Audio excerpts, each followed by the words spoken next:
Cualquier habitante de América Latina podría pensar que se trata de la iglesia más grande del mundo. Sin embargo, no es así.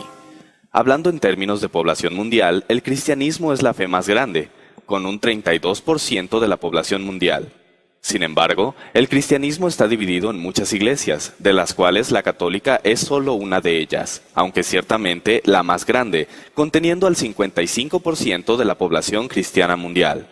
En cambio, la fe musulmana contiene al 20% de toda la población del planeta.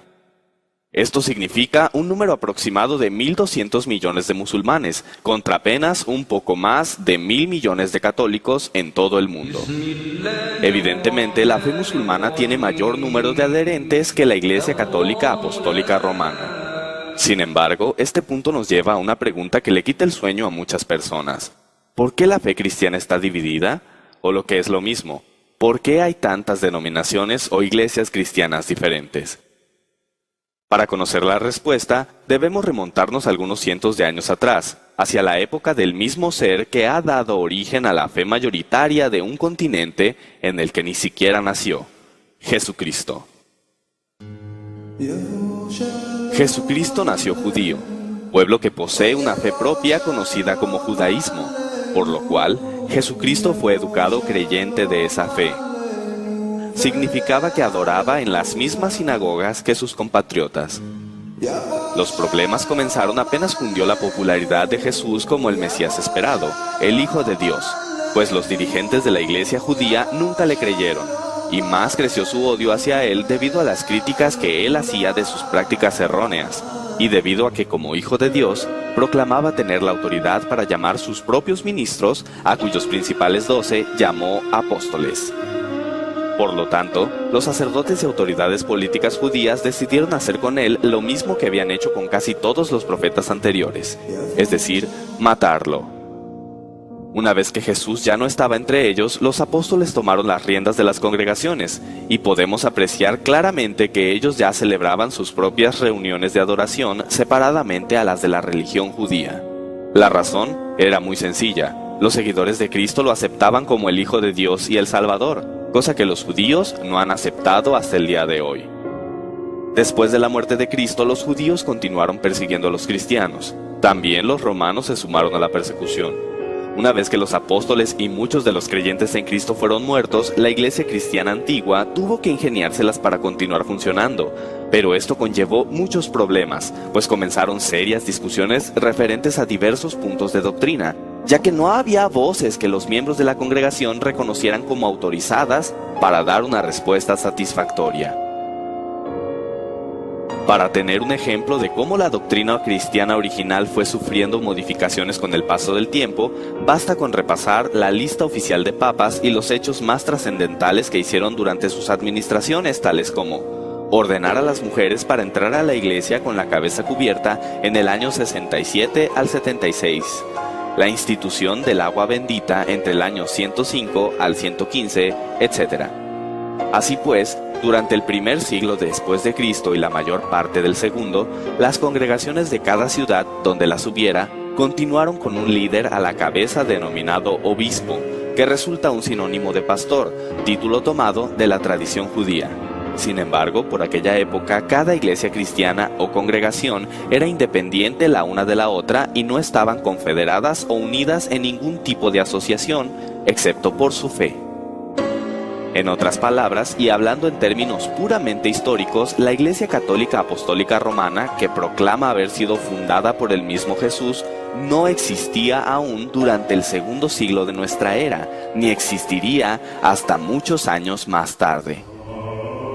Como es bien sabido, la máxima autoridad católica es el Papa, y los católicos afirman que el primer Papa fue el apóstol Pedro.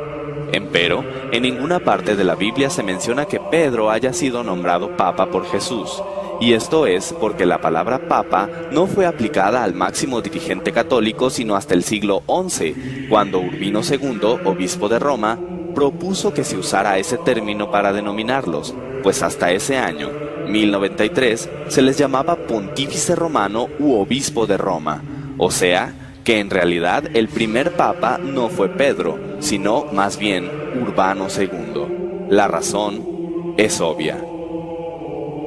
Pero, ¿por qué la máxima autoridad católica estaría en Roma? ¿No resultaría más lógico que estuviera en Jerusalén? Además, ¿no eran los romanos perseguidores de los cristianos? La respuesta a esta subsecuente interrogante nos lleva al nombre mismo de la iglesia en cuestión: Iglesia Católica Apostólica Romana. Durante el siglo III aproximadamente, los obispos de Roma decidieron que al estar en la sede del gobierno político más poderoso del mundo de aquel entonces, debían tener también la mayor jerarquía sobre los demás obispos, y por ende, sobre las demás congregaciones cristianas. Durante los años sucesivos, los demás obispos de Roma reclamaron la misma supremacía sobre las demás iglesias. Es ahí donde comienza la historia del líder eclesiástico de una iglesia local como líder de un movimiento religioso de clase mundial. Para justificar su reclamo de hegemonía, argumentaron que Pedro, sucesor de Cristo en el liderato de su fe, había sido el primer obispo de Roma. Sin embargo, como ya hemos mencionado antes, el obispo era la persona a quien se ponía al frente de una congregación para que se hiciera cargo de ella.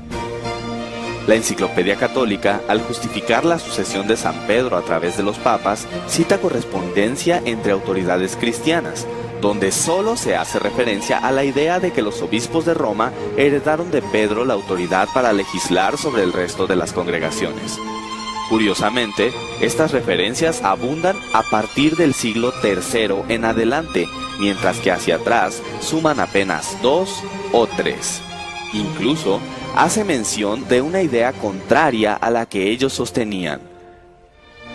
El episcopado petrino era, según los opositores, una novedad que venía de los primeros días del siglo III y que había suplantado una tradición más antigua, según la cual Pedro y Pablo habían sido los cofundadores y Lino el primer obispo.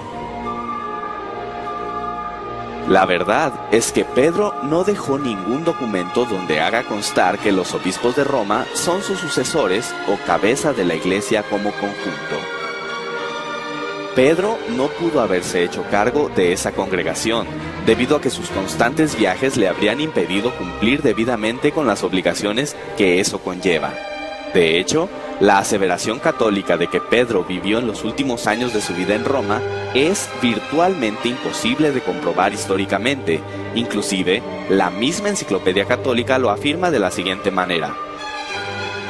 En cuanto a la duración de su actividad apostólica en la capital romana, la continuidad o no de su residencia allí, los detalles y éxito de sus trabajos y la cronología de su arribo y de su muerte, todas estas cuestiones son inciertas y pueden resolverse solamente mediante hipótesis más o menos bien fundadas.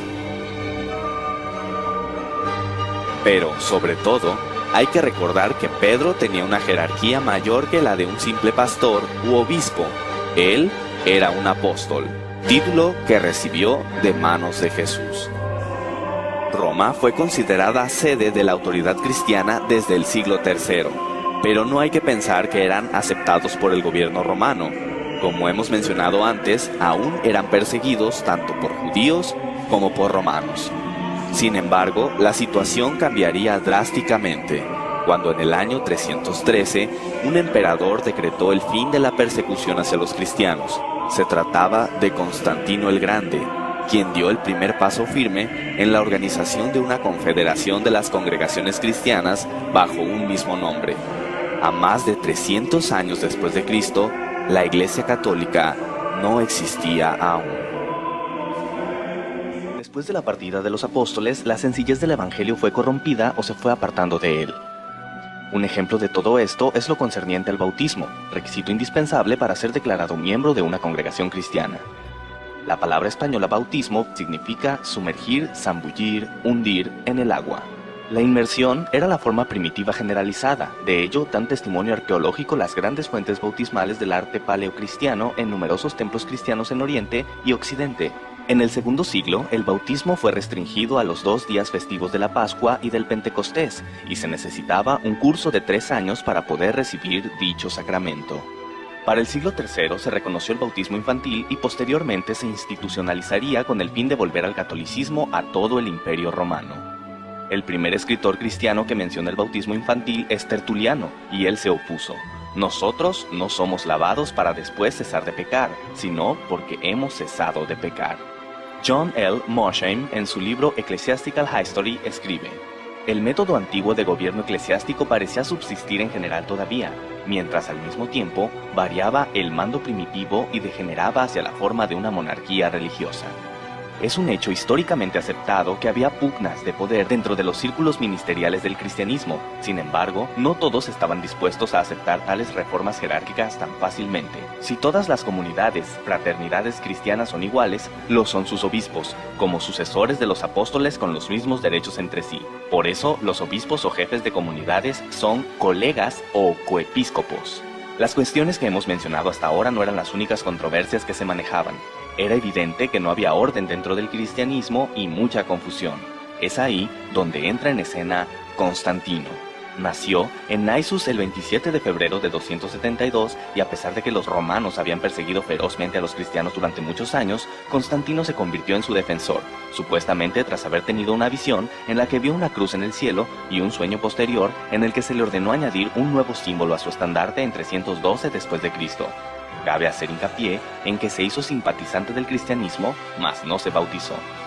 Un año después, en 313, Constantino y Licinio, quienes eran los líderes del Imperio Occidental y Oriental respectivamente, firmaron el Edicto de Milán, en el cual se promulgaba la libertad de adoración en el Imperio Romano y daba a Constantino el título de legislador de la Iglesia. Que a los cristianos y a todos los demás se conceda libre facultad de seguir la religión que a bien tengan, sea lícito a cada uno dedicar su alma a aquella religión que estimare convenirle.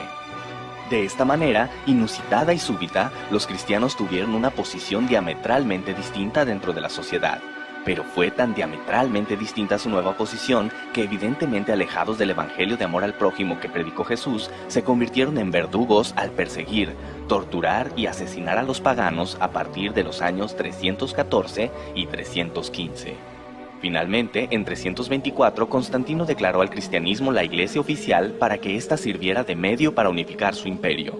Una vez en este punto, los cismas, contenciones, confusiones y demás problemas doctrinales se potencializaron.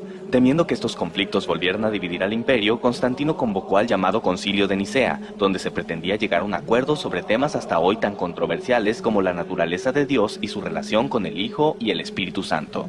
Había diversas facciones que proclamaban opiniones al respecto, y el emperador Constantino, aunque no entendía los detalles de las discusiones de teología griega, notó que el grupo de Atanasio no cedería, y sería complicado mantener el orden del imperio. Por esta razón, y aconsejado por Ocio, decidió en favor de Atanasio, proclamando que Jesús era consustancial con el Padre. Con esta fórmula como base, se compuso el credo niceno en el que se resumía la doctrina cristiana, porque así como la verdad cristiana nos compele a reconocer a cada una de estas personas de ser en sí misma Dios y Señor, así también la Iglesia Católica nos prohíbe decir que hay tres dioses o tres señores. Todos los que no estuvieron de acuerdo fueron excomulgados. De esta manera, queda de manifiesto que la decisión sobre quién era Dios fue tomada por un hombre que no solamente no era sacerdote, sino que ni siquiera pertenecía a la comunidad cristiana porque no había querido ser bautizado. Como Pontífex Máximo, poseía el monopolio de la legislación en asuntos de iglesia. Al organizarse la iglesia en patriarcados y diócesis durante el Concilio de Nicea, se les otorgó el mismo rango a las sedes patriarcales de Roma, Alejandría, Antioquía y Jerusalén, cuyos titulares recibieron el nombre de arzobispos.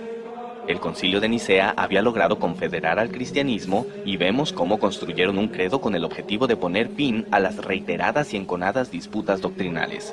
El término católico ya se empleaba antes del siglo III.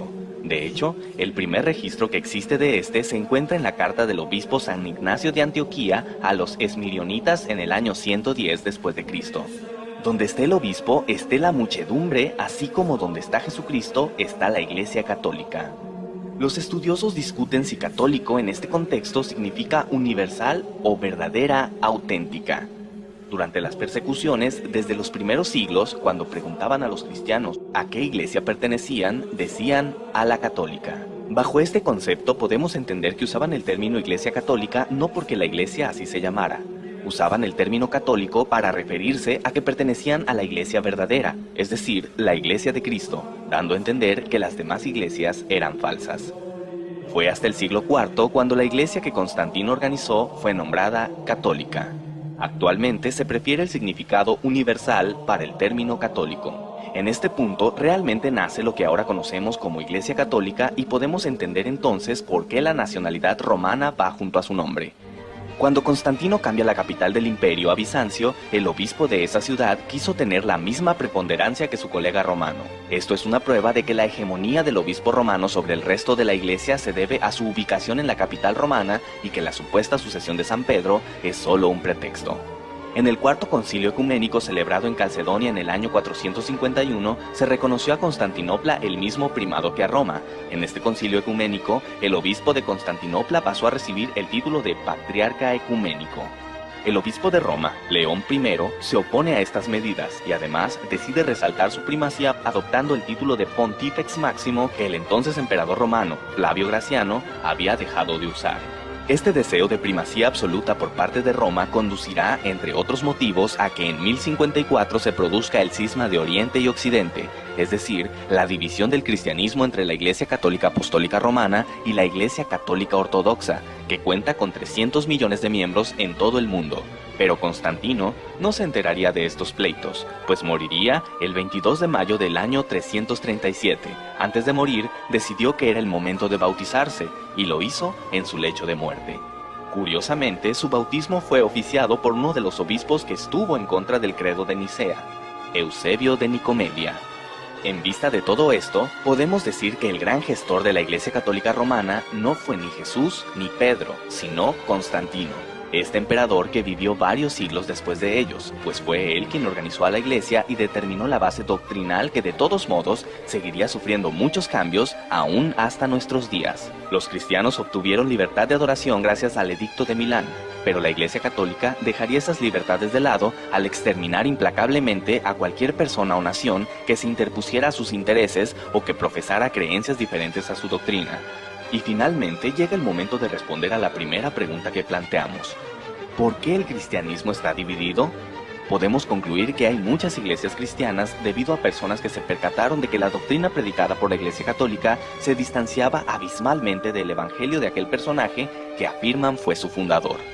Tal vez el tiempo ha empañado la historia temprana de la Iglesia Católica, pero finalmente la historia siempre nos dará una idea de nuestras raíces, y nuestras raíces siempre serán una indicación de quiénes somos en realidad.